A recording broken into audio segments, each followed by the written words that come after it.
Mas aqui teve uma hora que ele faz uma afirmação que bate com essa questão da excelência. Ele fala para executar cada ato da sua vida como se fosse o último. E parece que essa frase passou para os nossos dias hoje de uma maneira deturpada. O pessoal entende que é viva cada dia como se fosse o último. E essa diferença de entendimento gera uma grande diferença prática na vida. Porque se eu for viver cada dia como se fosse o último, eu não estava nem aqui gravando podcast. Eu estava por aí, né, a vida louca, bebendo, enchendo a cara, usando droga e sei lá por que acabar minha existência naquele dia. Só que geralmente não acaba, né? Esse é o problema. Vai ter um dia seguinte e vem as consequências. Agora, se eu entendo que é para executar cada ato da minha vida como se fosse o último, é igual você veio aqui no podcast e pensando, se esse vai ser o meu último podcast sobre esse tema, estoicismo, deixa eu fazer o melhor que eu puder, ser excelente, porque vai ficar registrado. Se eu for jantar com você e achar que é a última vez que eu vou estar fazendo isso na minha vida, eu não vou nem olhar o celular, eu vou estar 100% focado em você, para que seja memorável. Vamos usar mais essa prática, então. Vamos Aquela usar mais. alfinetada ao vivo. Mas esse é o ponto, entendeu? Então, o Marco Aurélio, ele tem afirmações muito interessantes, mas já aproveitando para fazer uma pergunta, eu não acho que é o melhor livro para entender sobre estoicismo. Porque ele escrevia para ele. É que nem se eu der para alguém ler o meu diário pessoal que eu escrevi com zero preocupação de outros entenderem. Como é que você acha que a pessoa pode começar a saber mais sobre esse assunto? Quem você acha que são as principais referências, livros a serem lidos? Além de assistir esse podcast, né? Além de, obviamente, usar o poder das redes sociais hoje. Bom, eu adorei aí o que vocês disseram, porque é um aspecto super importante esse de você colocar tudo ali naquilo que você está fazendo. Os estoicos, eles acreditavam que havia dois grandes problemas na existência: o passado e o futuro. O passado era entendido não como uma realidade pretérita, mas o passado era entendido como o presente que se lembra do que aconteceu. Passado como memória, né? E o futuro não é a realidade do amanhã, que exigiria de nós vencer a velocidade da luz, mas o futuro é entendido como aquilo que supomos vá acontecer, uma antecipação. E os estoicos estavam convencidos, com razão ou não, eu até humildemente problematizaria, mas eles estavam convencidos do seguinte: quando você está pensando na morte da bezerra, e a bezerra já morreu, existe um empobrecimento da existência. E esse empobrecimento da existência é consequência de um presente mal vivido. Quando você está pensando no que vai acontecer, é mais ou menos assim, pessoas mais velhas tendem a se lembrar mais, pessoas mais jovens tendem a antecipar mais, por questões mesmo quase que matemáticas, né? Quer dizer, é o que já foi vivido. Por exemplo, no meu caso, já estou muito mais para saudade do que para planos de carreira, né? Mas eu suponho que meus filhos seja o contrário. Bom, nos dois casos é de se lamentar, por quê? Porque nos dois casos o presente está xoxo. O presente e o passado, o futuro e o passado são formas de escape de um presente desagradável, de um presente mal vivido, de um presente sem excelência, de um presente desalinhado da própria natureza, de um presente indevido, digamos assim.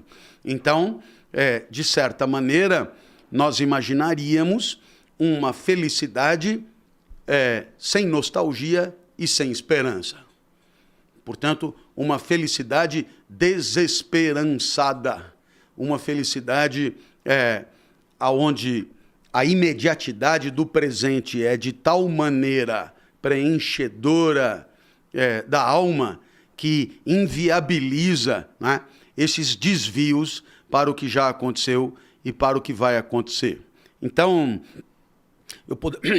eu poderia citar o livrinho do professor Sponville, A Felicidade Desesperadamente. A tradução é ruim, não é desespero, é desesperança, né? Você, a ponto de me perguntar por onde eu iria, né? Então, esse é um livro atual, escrito por um professor que está vivo, que fala de coisas atuais, mas que apresenta esse aspecto do estoicismo que me parece fundamental, que é a capacidade de conferir ao instante vivido toda a sua relevância, todo o seu valor, toda a sua potência, toda a sua intensidade, toda a sua força, né? Então, a título de exemplo, eu aqui nesse podcast. Você pode nem estar achando o máximo que eu estou falando, porém, saiba, aqui eu estou 200% focado no que eu estou falando. Não tem essa de saber, escuta, esse pessoal não vai almoçar, ou que horas essa porra termina. Ou seja, não existe espaço para isso, por quê? Porque existe uma imediatidade do tempo presente que é preenchedora da existência. E é aqui que ele falou, né? Faça como se fosse a última vez que você está fazendo aquilo. Agora, por outro lado,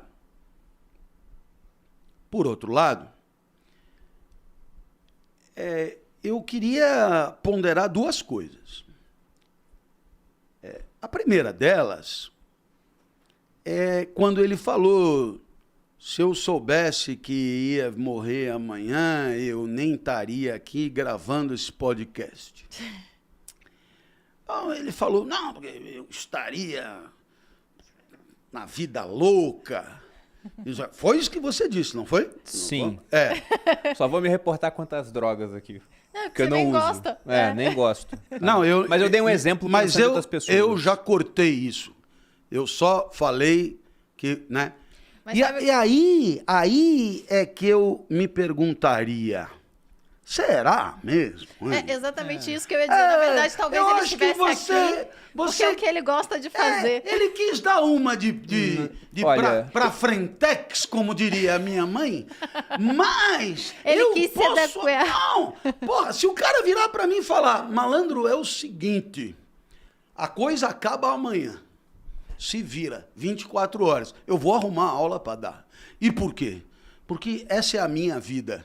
E assim, seria completamente aberrante eu trair a minha vida agora procurando prazeres que, no fundo, são completamente exteriores a ela, em relação aos quais eu tenho a mais absoluta ignorância. Uhum. A minha vida toda foi essa aqui, e isso aqui é o que eu faço de melhor, isso aqui é o que eu gosto de fazer, e é isso aqui que eu farei até o último dia, né? E se houvesse a possibilidade de prever o último, aí sim é que eu não sairia daqui. Eu só, às vezes, me permito sair do fazer de explicador por acreditar que terei muitas outras oportunidades para explicar. Se eu não tivesse muitas outras oportunidades para explicar, aí eu não abandonaria nunca. Agora, isso é um ponto. É Mas, uma Clóvis, problematização. só voltando. Eu vou fazer uma discordância eu vou falar, também. na verdade. Eu acho que o Bruno quis falar dessa forma, que era para se adequar ao que as pessoas acreditam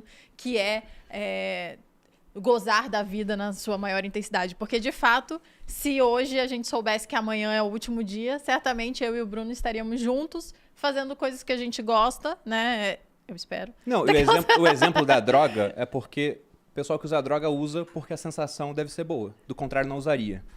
Mas assim como você me deu o será, eu devolvo o será pra você. Porque falar, vou estar na vida louca. Será, realmente, pensando aqui com mais tempo, não seria vida louca. A gente estaria em casa junto. Transando. Eu ligaria pra minha mãe, ligaria pros meus avós, possivelmente veria eles. E eu gosto de explicar as coisas, mas eu não estaria explicando nesse momento. Uhum. Aí, será que você estaria explicando? Ou estaria com seus filhos, com esposa, com as pessoas caras, vendo a explicação, pelo menos, juntas? Eu espero que não assistam, não. Mas eu estaria explicando. Não, entendi. Perfeito. Então tá bom. Né? Bom, agora, ponto número 2. E aí vai o será de novo.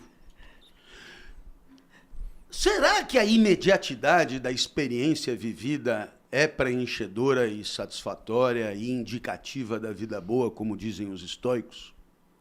Ou será que a vida humana, ela é claro, ela é vivida na experiência do imediatamente percebido, mas ela já não compreende uma inclinação para o devir, para o imediatamente a acontecer. Entende o que eu estou dizendo? Será que não somos todos inclinados para o vir a ser?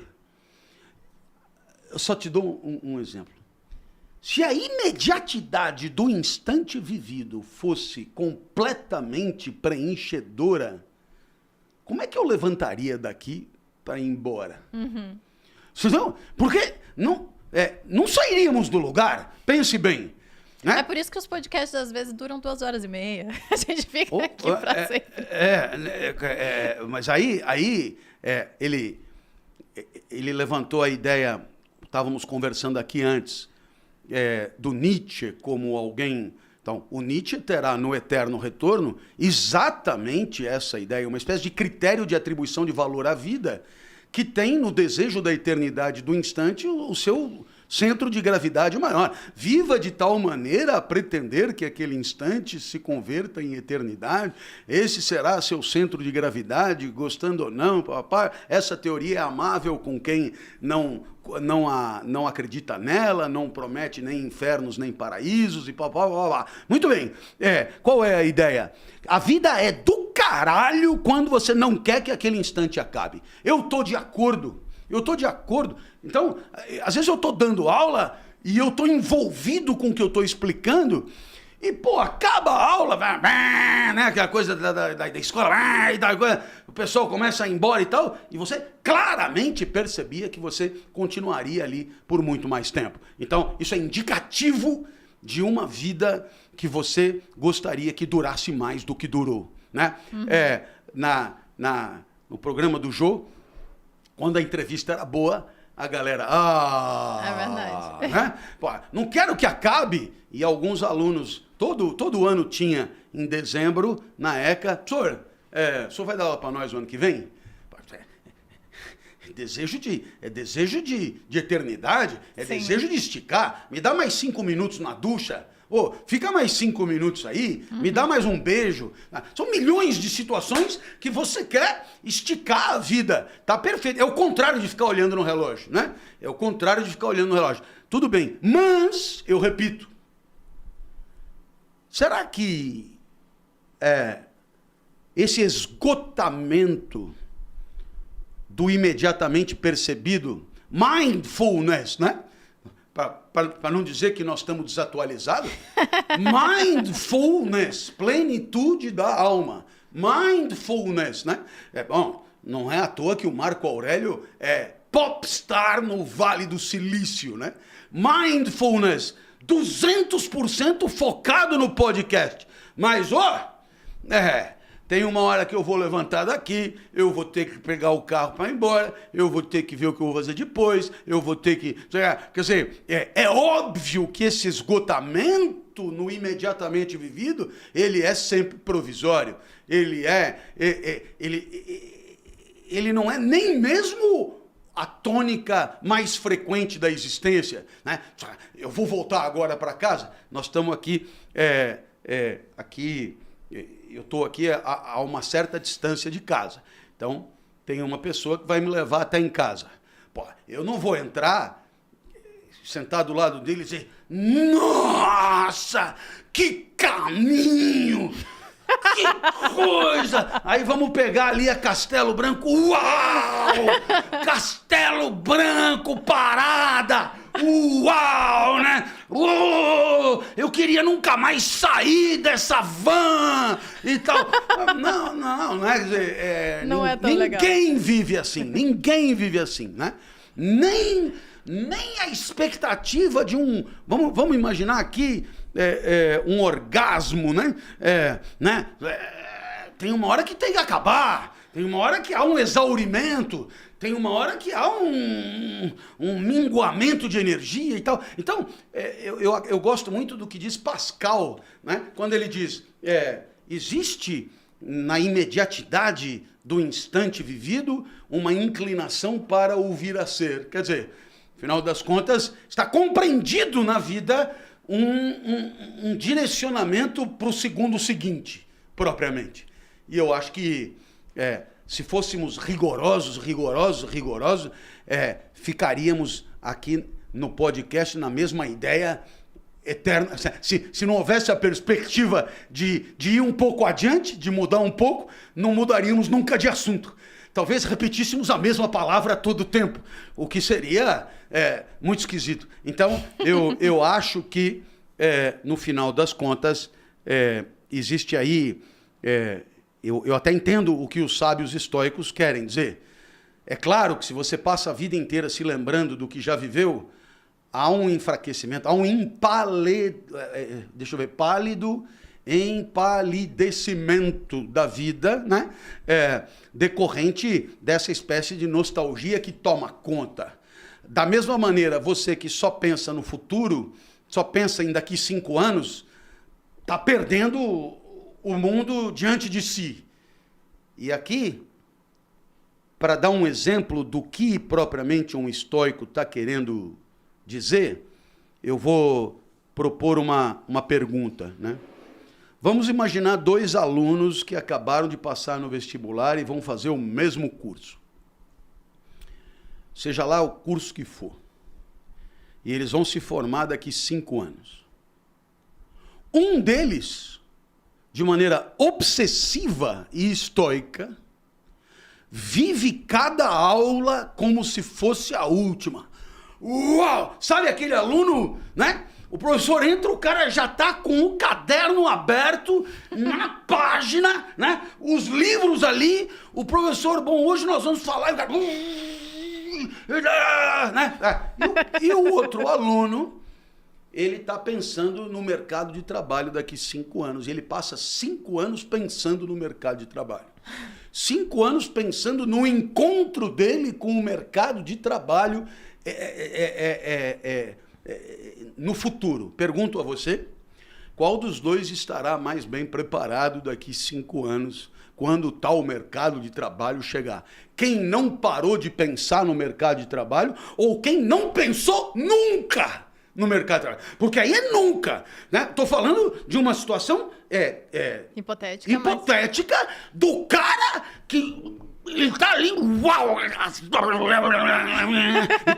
e o outro que em momento algum se dedicou ao instante vivido e só cogitando o futuro. É uma pergunta. Nenhum dos dois. Na minha opinião, nenhum dos dois. Mas não posso escolher essa. É porque nós estamos discutindo aqui essa tese histórica de que o estoicismo seria uma espécie de presencialismo. Uhum. De presencialismo. Esteja, tipo budista mesmo. Uhum. Né? Um dia traz a monja aí, né? O que é a presencialidade no budismo? Aquele negócio, eu estou aqui. Uhum. Quer dizer, eu respeito o mundo e quero que o mundo me respeite. Eu estou aqui. Né? E você é treinado pela meditação a estar onde você está. Estar sempre com você. Quem só pensa em daqui 5 anos, na verdade, não está nunca consigo. Uhum. Né? Está sempre no futuro. Está sempre fora de si. Sim, né? sim. Então, eu acho que fica aí essa provocação. E aí, amor, quem você acha? Então, eu ia te perguntar, você é obrigado a escolher qual dos dois você apostaria dinheiro pensando que ele vai ter sucesso e te pagar um dia? Você emprestaria, por exemplo, não apostaria, Nossa, emprestaria muito difícil, dinheiro. porque eu acho que nenhum dos dois. Quando você não se prepara para o futuro de alguma forma, você também não tem... Ainda mais quando a gente fala de mercado de trabalho. As pessoas, geralmente... Essa é a realidade, na verdade. Só que o negócio é que ninguém vive o presente intensamente. O pessoal tá viajando e aí não se prepara para o futuro e nem usa o presente. E aí vira uma bosta. Então você deixaria em renda fixa na Selic, não emprestaria para nenhum dos dois. Eu não emprestaria. Calma. Eu tenho a minha visão. Mas- por favor. A ideia é que você, sem pensar no futuro, em momento algum, está se preparando poderosamente para Sim, o com futuro, certeza. sem considerar isso. Uhum. Vivendo completamente o instante, você acaba se preparando para o futuro. Não, você tá dando a resposta sim, Não Clóvis. tô. Eu tô só Provocando. esclarecendo Tá. a sua ponderação. Inclusive, eu não tenho, obviamente, resposta nenhuma para nada. Até se eu tivesse, eu teria dado outro encaminhamento para minha vida enfim, Não, Mas, ô Clóvis, se você tivesse... Seria sócio do primo rico, ué. Então, se você tivesse que emprestar recursos para um desses dois alunos, pensando que eles te devolveriam no futuro com juros, um vai ter chance de fazer, mais chance do que outro de fazer isso. Para quem você emprestaria os recursos? Pois é, essa coisa de emprestar recurso é uma realidade tão estranha para mim, porque eu sou professor, você não entendeu?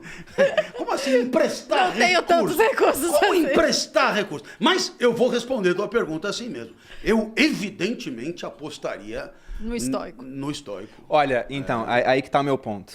Não, de cara, vou só dar a minha resposta. Eu apostaria no outro. No outro? Sabe por No que pensa no futuro? No que pensa no E futuro. você apostaria no cara que vive o presente 100% Isso, focado. claro. Lógico que eu não tenho uma resposta em si. Vai, Bolognese. Mas há um conceito econômico chamado preferência temporal, que diz o seguinte, né? Nós, como seres humanos, somos naturalmente imediatistas. Tá, mas e o peraí. melhor retrato disso... Deixa eu só... De cara eu pensei no outro, mas quando o Clóvis fez as considerações, quis mudar. eu quis mudar. Tá, então, como entendi. eu não tinha dado resposta nenhuma, a minha resposta é o estoico. O estoico? Sim. Tá bom. Então, o ponto é o seguinte. Nós, como seres humanos, somos naturalmente imediatistas. A gente quer as coisas hoje ao invés de no futuro. E uma criança é um exemplo disso. A criança, ela quer as coisas na mesma hora. Se ela tá com fome, ela chora, alguém dá leite pra ela. Se ela se cagou, ela chora, alguém vai lá e troca. Se ela vê um brinquedo, ela chora pra ganhar o brinquedo. Só que à medida que a gente vai amadurecendo, a gente vai considerando prazos maiores de planejamento. Um jovem vai para a sua faculdade, entendendo que vai ficar durante 5 anos, por exemplo, ganhando menos dinheiro, porque nem trabalha ou vai ter um emprego de meio período, para que depois ele possa ganhar mais dinheiro. Então ele faz isso naturalmente pensando no futuro. Na idade adulta, é isso que diferencia a gente, uma pessoa madura, de uma pessoa imatura. A pessoa imatura, ela não pensa no futuro. A madura, ela pensa. E ao longo da vida, quem tem níveis de preferência temporais mais baixos, ou seja, o cara, ele topa adiar o presente pensando em ter mais no futuro, acaba se dando melhor. E aí no final da vida, o ciclo é esse aqui. Você começa com nível de preferência temporal muito alto, ele vai baixando, você fica com foco no futuro. E quando tá mais velho, algumas pessoas voltam a ter um foco mais imediato, porque entendem que são mortais, né? Memento mori, como os estoicos dizem. Só que tem cara que não. O Warren Buffett tem 90 anos e o foco dele está no longo prazo, porque ele vai deixar dinheiro para a fundação do Bill Gates, para a fundação dos filhos dele, pensando que esse dinheiro vai fazer muito bem para as pessoas depois que ele se for. Então, pensando nesses dois caras, eu daria dinheiro para os dois. Eu diversificaria. Não vale, amor, assim.